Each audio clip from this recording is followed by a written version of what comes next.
from the quiet places of the forest where mystery walks among the trees. Welcome to the Church of Bigfoot, a gathering of seekers, dreamers, and blurry masses. Together, we search for truth, wonder, and the unseen. Beloved Sarsaparilla, pine-scented prophets, sarsaparillites, and big blessed members of the blurry masses. Welcome once again to the Church of Bigfoot. I am Reverend Jake, Archminister of the Unseen. In the Church of Bigfoot, we don't bow down to idols. We don't worship in the way some might think.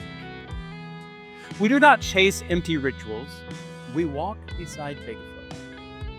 We walk beside the mystery, the unseen, the blurred presence that guides our steps. Today's trail leads us into the thicket of fear and anxiety. Every one of us knows this place, even if we hide it well. Fear is the shadow in the forest of the mind.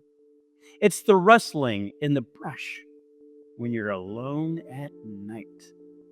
It's the whispers in the dark that ask, what if? Fear is ancient. Our ancestors survived because they paid attention to it. Fear told them to sharpen their spears, to build big fires, to stay watchful at the edge of the clearing. Fear at its best was a teacher. But in our time, fear has new disguises. Few of us face wolves and bears at night. Our fears now slip into our homes, our hearts, and our thoughts. Fear shows up in the doctor's office. Fear lingers at the edge of our bank account. Fear sits beside us in bed, reminding us of every mistake, every failure, every possibility of loss.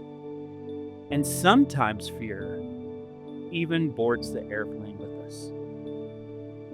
I have carried a deep fear of flying for years. This Tuesday, I'm not boarding a plane, but I am beginning the process in my therapy sessions that will focus solely on this fear. And I wonder, where does it come from? Is it because my father died at 48? I'm 46, and I worry deep down that my children might lose me early too? Is it a matter of control, wondering whether the mechanic tightened that bolt just right, or whether the pilot is rested and ready? Is it simply the thunder of the engines, the unnatural roar that rattles my body and overwhelms my senses? Or is it something deeper, something still unnamed? That is the gift of therapy. Therapy gives you a space to stop, sit, and look closely at what you carry. I have faced many things in that room. I have faced the weight of mass casualty events that carve scars into my spirit. I have sat with the challenges and beauty of my marriage. I have traced the echoes of my upbringing. I have faced the pressures of work and the weight of responsibility. And now it's flying its turn. Therapy is like stepping into the forest with a lantern, lighting one shadow grove at a time. And here's the truth. Courage is not the absence of fear. Courage is the willingness to lace up your boots and step into the trail, even when your knees shake a little bit. Courage is letting fear walk beside you without letting it lead the way. Fear exaggerates. Fear lies. Fear takes a rustle in the leaves and turns it into a monster. Anxiety, its cousin. Anxiety is the endless storyteller in the mind, whispering, what if, what if, what if, until you're absolutely exhausted. But walking beside Bigfoot, we learn that the forest is bigger than the imagination's tricks. The mystery is not only danger, it's also wonder. Every fear is either a wall or a doorway.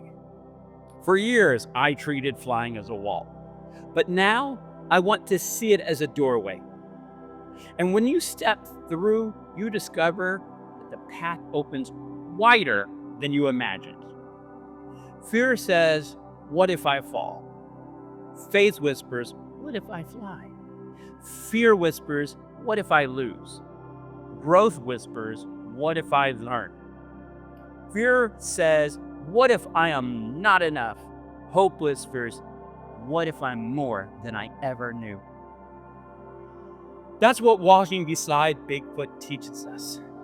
Others may laugh and call him a monster, a myth, or a joke, but we know better. We know his footprints are reminders that mystery can be trusted, that the blurry can still be holy, that the unseen can still be walked beside. But what do we do when fear overwhelms us?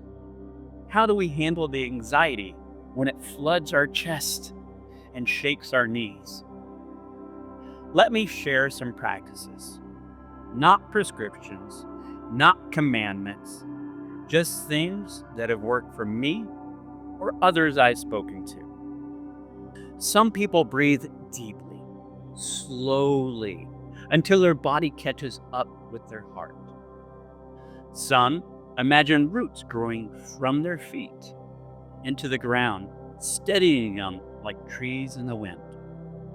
Some repeat a word or a phrase, a mantra, a prayer, even a line from a song to anchor their minds when the storm rises.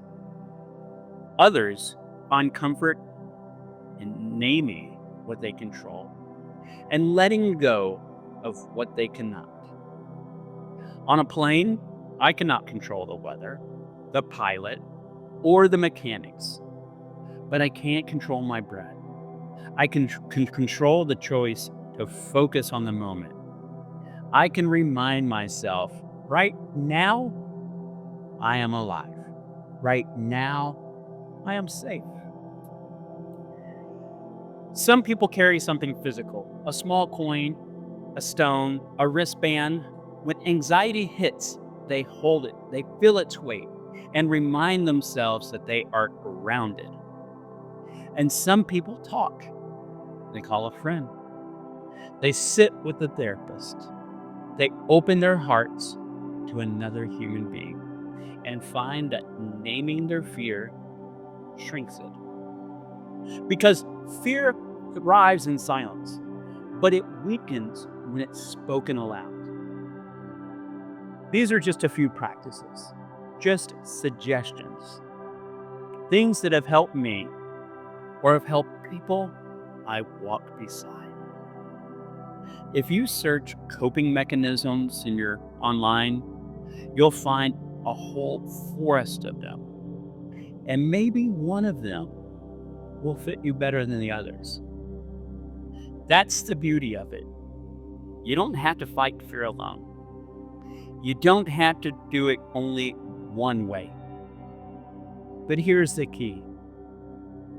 None of these practices are about eliminating fear forever. They're about learning to walk with it, to carry it without letting it carry you, to remind yourself that fear can be a companion, but it doesn't have to be the guide. Bigfoot doesn't clear the trail of branches. He walks through them. He doesn't silence the forest. He moves with it. He doesn't embrace the shadows. He teaches us to walk within them. And in the same way, we are called not to escape fear, but to move with it. The hardest part of fear is uncertainty. Fear screams for control. Control the weather. Control the outcome. Control every detail. But peace whispers release. We could not control everything, but we can control how we walk. Think of the forest.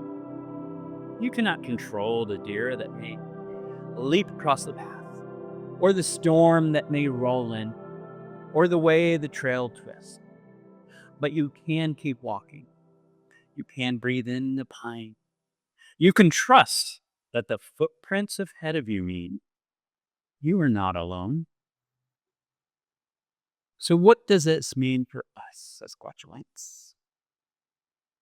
It means that when fear comes, we don't run. We face it. We walk with courage, even if our step shakes. It means that when challenges come, we don't stop at the wall. We look for the doorway. We step on through it. It means that when uncertainty comes, we don't tighten our grip. We breathe. We release. We remember we are not alone. I don't expect my fear of flying to completely vanish. I do not expect to wake up one day and never feel my chest tighten again. But I do expect to grow. I expect to grow stronger by facing it. I expect to carry it differently, to walk beside it rather than be led by it. And maybe that's the lesson for us all.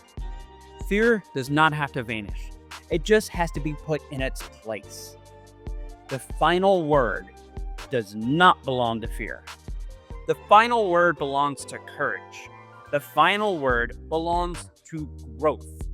The final word belongs to peace, calm, to the holy mystery that guides our steps.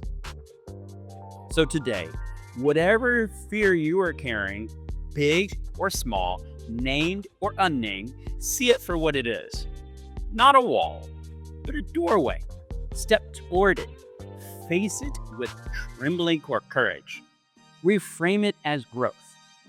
And when the uncertainty feels heavy, breathe, release, and remember, you walk beside Bigfoot. You walk beside mystery. You walk beside courage itself. Beloved SAS warriors, go forth with this clearing and stop boldly. Not because you are without fear, but because you have learned to walk with it. Not because the forest is without shadows, but because you have learned that the shadows hold mystery as well as monsters.